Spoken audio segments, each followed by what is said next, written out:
Welcome to Read Between the Lines, a book podcast. I am your host, Molly Southgate, and today I'm interviewing Sadie Hoagland. Hi there, how are you doing today? I'm good, thanks, Molly. How are you? I am doing great. So, can you tell me a little bit about your writing and your most recent book? Sure. So I'm a fiction writer, and I tend to be drawn to characters that are thinking about how they're telling their own story. So they're thinking about the big picture of their life, and they're trying to form a narrative around their identity. So sometimes they're asking questions about their past or their family or their community. And then to kind of further that, I'm interested in how trauma disrupts those narratives or the memory of those narratives. So that's something that kind of permeates through my work. My most recent book is a novel called Circle of Animals, and it is a story of Skye, who's a 28-year-old landscape designer, but she's specifically in stonemasonry, which is a really male-dominated field. And in the beginning of the book, she is sexually assaulted at work, and her mother goes missing in the same week. And her mother, Edie, is this very hippie type, untraditional mother who is kind of constantly doing things that are unpredictable. So Skye isn't for sure that she's really missing at first, but the book takes us on a journey. She decides to take some leave from work and look for her mother. And as she searches for her mother, she ends up finding an estranged grandmother. She ends up finding things out about her mother's past and her own past from when she was a very small child that she didn't know. So it's really the story of her journey. It's a search, quote unquote, for her mother, but it's really for her own identity and story that she's looking, and for her own strength that she's looking for, so that she can deal with what's happening in her present life. So it's a story about mothers and daughters as well. I mean, and even just in that description, I know that there's so many themes of how different generations interact with each other, and like you were saying, mothers and daughters and women. How did that come about? Did you start knowing you wanted to write about those subjects, or did that kind of come in as you were writing it? So interestingly enough, when I was a student, I was writing about three generations of women in a totally different project. I was writing about a very sort of traditional grandmother who wants everyone to act like, quote unquote, a lady, and then a very free-spirited mother, and then a granddaughter kind of stuck between the two. And that project never went anywhere. But those characters stuck with me for years. And so when I was looking for a new project, I was really interested I sort of found myself, one of the ways that I work is that I kind of always am pulling things that I'm interested in. I noticed I was pulling a lot about sort of California in the 60s and California counterculture. And I was thinking about these three characters, and I was thinking about sort of the women's movement that happened at that time, the idea of what it meant to be feminine in all three of those generations of women. So I pulled those characters back from the back of the file box, and I started working with them again. So that's kind of what happened with that. It was a long process in terms of I've had these ideas in my head for a while, and then when I sat down to write, I really just was thinking about specifically the relationship between the mother and daughter. I feel like as a writer, those are always the most rewarding stories too, when it kind of sits with you for a few years and then you end up coming back around to it. So it's so interesting to hear that that's the arc of how this one was. Yeah, it marinated. It marinated for a while. Now, I'd love to hear a little bit more. That it's such a great title, Circle of Animals, but it's so unique. Where did you get the idea for that? So the word zodiac in Greek translates to circle of animals. And you can kind of picture that if you picture the drawings of the night sky with the zodiac signs and the way that they sort of rotate throughout the sky seasonally as a circle. And so it's a translation of the zodiac. And the reason why is that because the book has a big counterculture theme. It has a cult theme as well. The characters in it are thinking about zodiac signs. The mother is very invested in astrology, but also mythology. And so that comes up as sort of this theme that's interwoven through the book, Greek mythology specifically, and the story of Cassiopeia, she's a constellation. She's a queen that hangs upside down in the sky as a punishment for her crimes against her daughter. And so that seemed like an important theme. And then another theme that comes up is Persephone and Demeter, which is also a mother-daughter myth, a very different one that has to do with a mother's search for her daughter and dedication to her daughter. So mythology certainly construes the mother-daughter relationship in really different ways. And so that complexity is kind of captured there. And so I wanted to bring that through the book, and the title certainly does, but it also ends up connecting to characters that you don't realize are connected at the beginning. Yeah, I'm a huge mythology nerd. I always have been, and I love when it is woven into more modern books in this way. Are there any others that you would recommend or anything that you drew inspiration from? Oh, I love Madeline Miller's Circe. Have you read that? Seriously, that's one of my It's such favorite. a good book. Yeah. Yeah, no, I think there's a Laird Hunt book. I'm forgetting the name that retells the story of Odysseus in the Civil War. And it tells the story from the perspective of Penelope. But there's certainly writers that are working with it, even if it's not really obvious that they're retelling those stories. I think they're such dreamy stories, and they captivate. My children love mythology. They love hearing the stories of what happened. And I think for us, they're just archetypes. They're all of our archetypes, right? We have our hero in Odysseus, and we have this kind of tension between what we can control and what we can't control with the gods.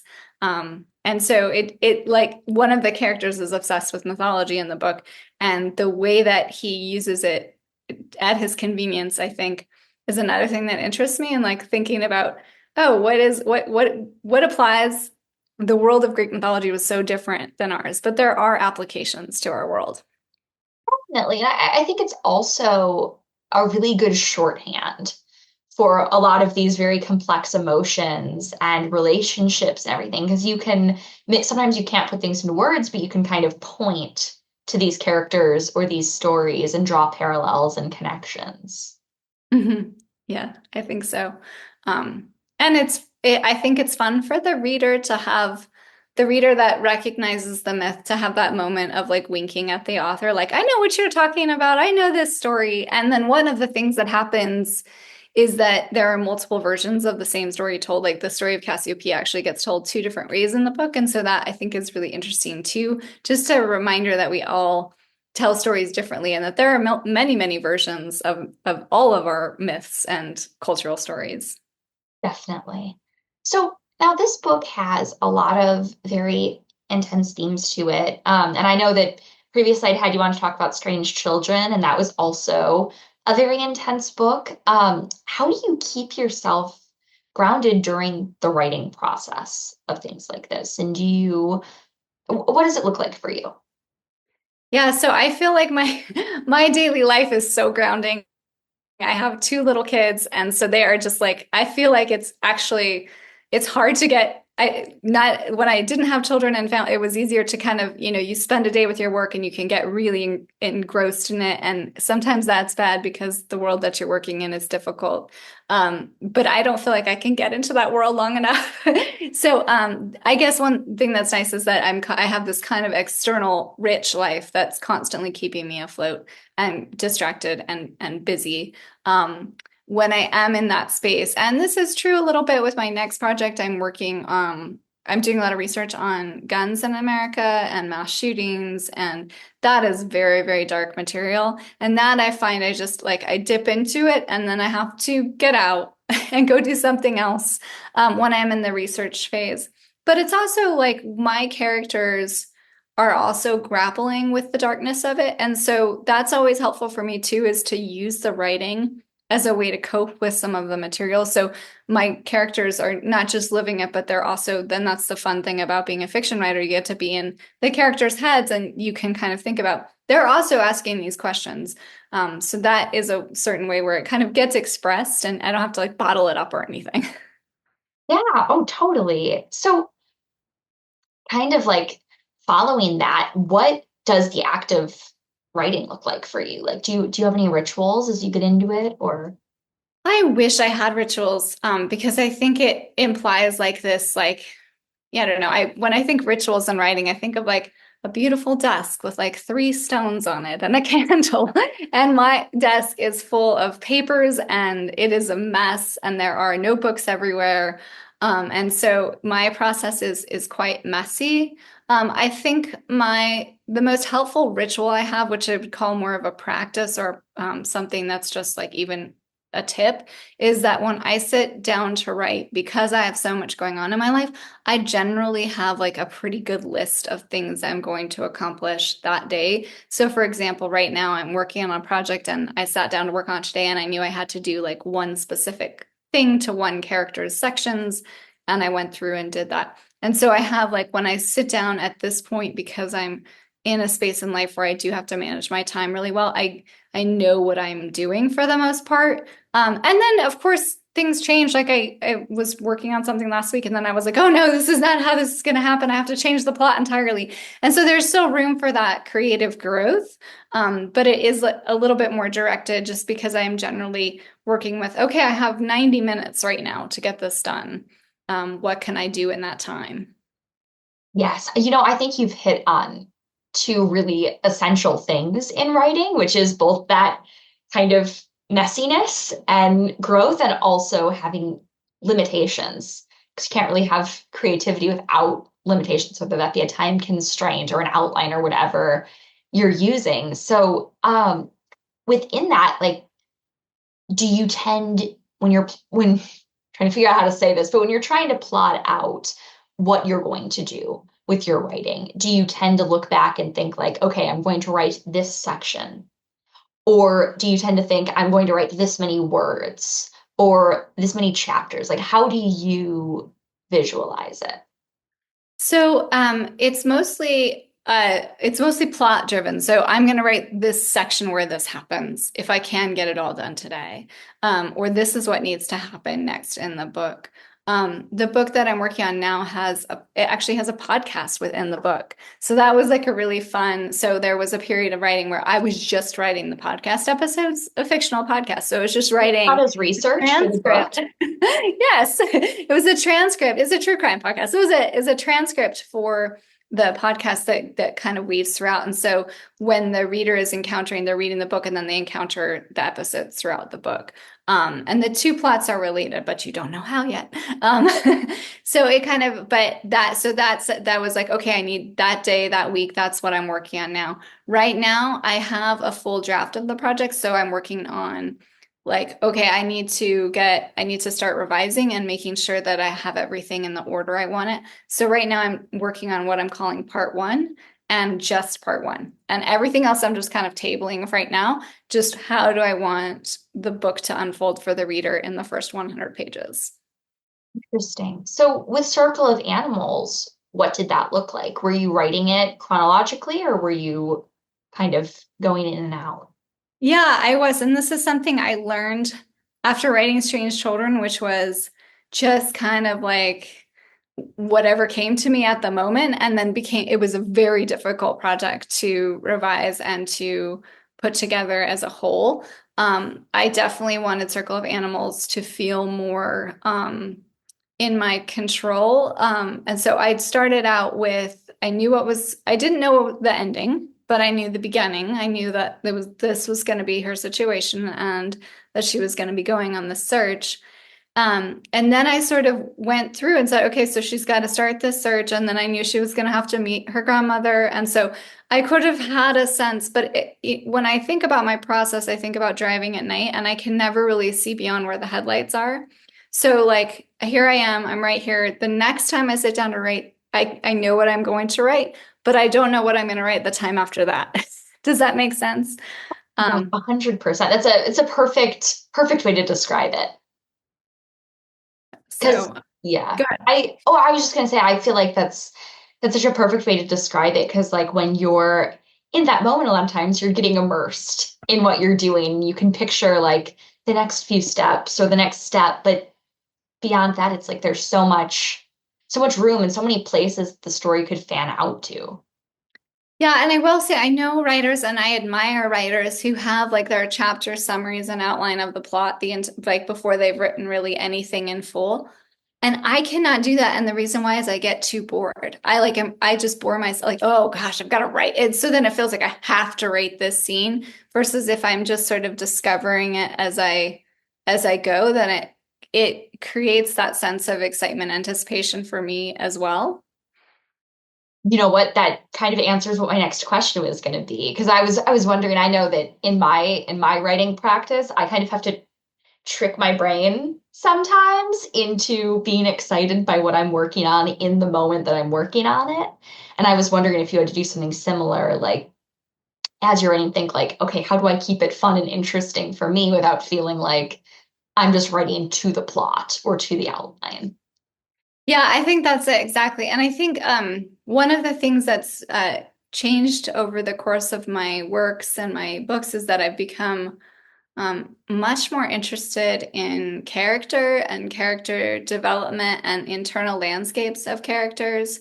So, for example, I just read Burnham Wood, which is a great by Eleanor Catton, I think. She's a New Zealand writer. And there's a scene, there's a lot of interior monologue happening, and you're kind of getting not monologue, but you're getting the thoughts of the characters and how complex they are.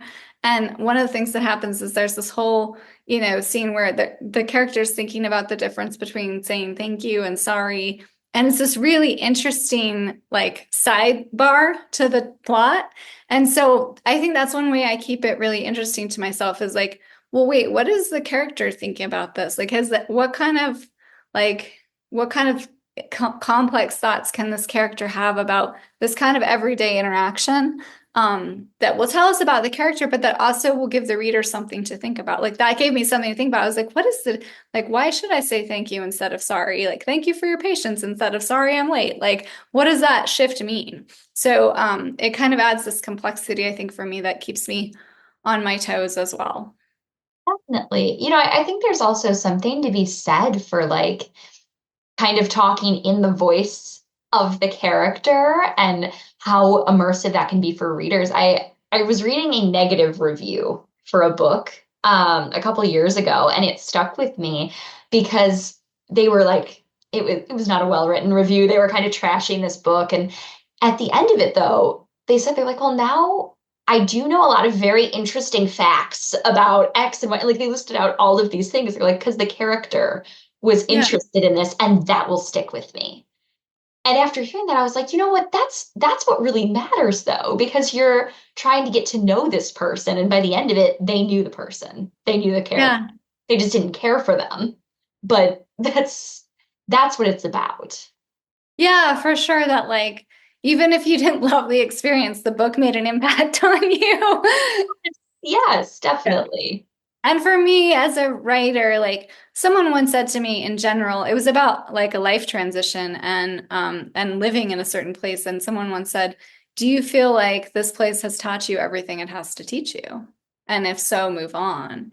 And I love that. And I never want to get to that point with writing where I feel like it's taught me everything because I want to keep learning and I want to keep it like I don't want to ever be like, oh, I know what I'm doing exactly. Like I always want to have that element of mystery and that element of like, well, when I'm writing this project about firearms, I'm learning a lot that I didn't know, and I'm learning about different perspectives that I hadn't thought about before. And so it's kind of creating this whole like, I don't know, fun project for me as a writer to learn. Yeah. So kind of on that same point, what did you learn from writing Circle of Animals? So I think for me, what I learned more than anything was just that this relationship between mother and daughter because of where I am in my life, I related most to the daughter as I was writing this. And as I started to discover the character of the mother, my empathy for her, as does the main character's empathy for her own mother, just like grew tenfold. And so I think thinking about that mother-daughter relationship is can be even at its best is a little bit thorny. And I think I have a great relationship with my mom. I should just say that right off. But it's always like there's this, I think because women are such caregivers and such empaths, that's a stereotype, but certainly how I feel in my family, the women are, that there is just a tendency to protect each other, to care for each other, and that it goes both ways between mother and daughter. And not just the giving, but the asking to give, like asking for care, asking for protection. So I think that what I really have found, and this goes with all of my books, like you learn something in writing and then you learn something from readers, and they read and they say, hey, I like that made me think about this. And so I've learned a lot about what readers think about their relationship with their mothers. Also, there's some ways in which the mother character Edie views the patriarchy, which I think invites some conversations as well. So I think Circle of Animals just really asked me to think more deeply about that than I had, and it was good. It was a good thing to do. That's beautiful. And I think that kind of writing is so important because it does provide a space for like just what you were saying, for the readers to express themselves and Mhm. share that. So when you first wrote to me, you mentioned that this book was written for a more general audience. Would you like to share a little bit about that and how you wrote it to be more accessible? Yeah, so it sort of in the context of Strange Children, which is so my first book is American Grief in Four Stages, and it's a book about grief and trauma, so it's a dark. And so people generally liked it in small doses, I found, what readers would say about it. And then Strange Children is a book that, as my agent put it, you have to read it twice to understand it, which is not what I know. People are busy, and I would be very, I think, selfish or narcissistic to ask someone to sit down with my book twice in their busy lives. And so I did not want Circle of Animals to be that way. Strange Children has 9 points of view and voices, and it also has most of the characters are moving forward in the book. One character is moving backwards through time. So it's a lot of work for the reader. And so I did not want the reader to feel that way for Circle of Animals. And so it is chronological for the most part. It is the present plot moves forward, even though there is discovery about the past. And there is one section that's really thinking about the past. It's from the most part third person in the same point of view, with the exception of one part, which is a letter written, and so you get that sense. You get the sense of the mother's voice through this letter. But for the most part, it is pretty straightforward to follow. And so I think that's, it's funny to be at a point in time in your life and in your writing career that you're more focused on the reader than you have. And I think it's part of it is having had a book in the world and having had conversations with readers. The imaginary sort of audience, as Wayne Booth puts it, is sitting on my shoulder more when I write than certainly was when I was writing when I was younger. So how do you feel about the imaginary audience? I've had other writers bring it up, and I find that people have conflicting thoughts Yeah. on. Oh yeah, no, that doesn't surprise me because some writers, I'm sure you've heard, do think that you should absolutely no way think about your audience, and that like that is a disruption, as Booth puts it, of the purity of the art. Mhm. And I I think that's great if you don't care what people think about your work, right? If you want to, and like I think there's value in that. And I also don't think that all literary works are meant to be easy to read or for everybody. I think some of the greatest literary works are really difficult to read. Faulkner's As I Lay Dying is one of my favorite books, and it's hard to read. It's hard to it's joyful to read. It's like a wild riot of page-long sentences, but it's not like super easy. And so I think there's value in that idea of sort of writing just for writing's sake and for art's sake. For me, I am thinking about wanting to have conversations with readers. I am thinking about what kind of world I want to argue for in my books as well. I'm also thinking about the fact that what does it mean to write something impenetrable? What does that say about your relationship with the world and how much you care about interacting with it? So I think all of these questions are something that writers grapple with all of the time. And I think it's funny because I wrote this book, um, and I have things that I love about Circle of Animals, and I have things that I love about Strange Children, and they're very different things. And so I think that's something that it's okay to do as a writer, is to think more about audience in one project than you do in another, and to vary that from project to project. And I think it also goes back to keeping things interesting. Like what we were saying before, too. It gives variety to you, it gives variety to your reader, and it opens up new places that you might not have previously gone. Yeah, for sure. And I don't know, it's good to be able to try to think about. I mean, I've I TV and movies, there's so much film that's out there now that's so good. And I think one of the things that I find really compelling is I find there to be lots of really artistic shows with just gorgeous cinematography and amazing character development. And they're still entertaining. So does it have to be either or, right? Like I think there are still there are books that you read that you're like, wow, that was amazing. I do not feel like the writer was trying to pander to me in any way. Like, for example, Sing Unburied Sing by Jasmine Ward. Beautiful book, right? Like just gorgeous. I don't think she's trying to dumb it down for me at all. I didn't, I don't feel like she's like keep writing with the audience in mind, but it still ends up being a book the audience loves. So that's maybe the best of both worlds, right? Definitely. Well, it's also about having respect for your audience and knowing it's like I'm gonna throw something out here and I'm not gonna dumb it down. I'm gonna say my truth. I'm gonna say it as I want it to be written, but it can still be an accessible work and it can still be something that is like popular and interesting and that has so much merit. And it's a totally different skill set when you're trying to work on that. Yeah, and I think some of what has happened too over the course of my writing is that I have taught for this many more years. And one of the things I teach in fiction writing is that your reader's effort and time is the cost of your work. And so you have to earn their attention. And so if you're going to have 6 characters that all have names that start with M, that's a huge cost and time and effort for your reader to keep that all straight. And that's fine if the payoff is great. Like if there's some reason plot wise that all of them have the same, like that mix up is happening, great. If it's just because you couldn't think of names that didn't have other letters or that started with other letters, like that will kind of frustrate the reader. So I think thinking about that idea of the reader's attention is a privilege and you have to earn that privilege. And you can do that in several different ways, but you should never take it for granted or squander it. Definitely.